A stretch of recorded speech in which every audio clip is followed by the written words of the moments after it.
Well, that's no better a solution than any of the others, is it? So, in the end, have we learned anything from this look at why the world turned out the way it did that's of any use to us in our future? Something, I think.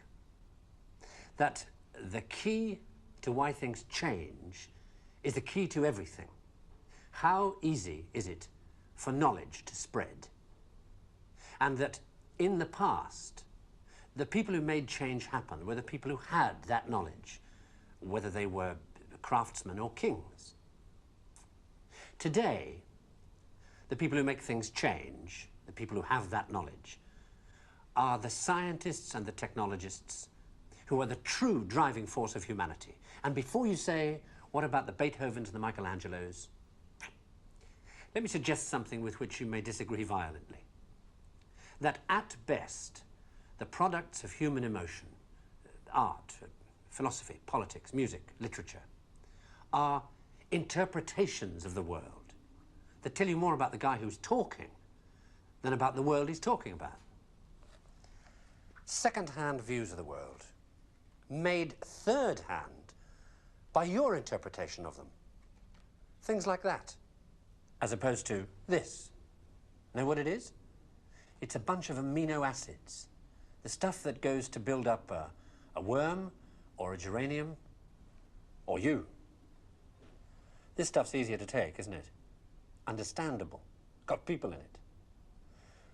This scientific knowledge is hard to take because it removes the reassuring crutches of opinion, ideology, and leaves only what is demonstrably true about the world. And the reason why so many people may be thinking about throwing away those crutches is because, thanks to science and technology, they have begun to know that they don't know so much, and that if they are to have more say in what happens to their lives, more freedom to develop their abilities to the full, they have to be helped towards that knowledge that they know exists and that they don't possess.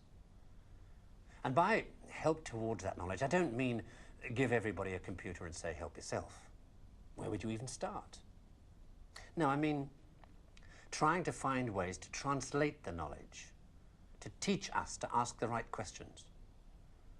See, we're on the edge of a revolution in communications technology that is going to make that more possible than ever before.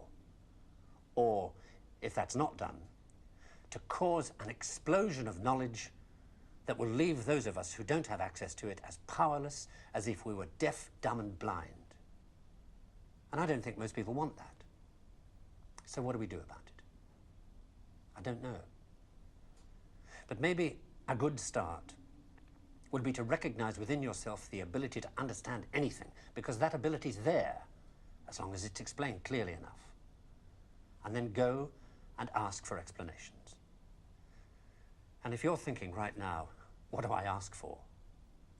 Ask yourself if there's anything in your life that you want changed. That's where to start.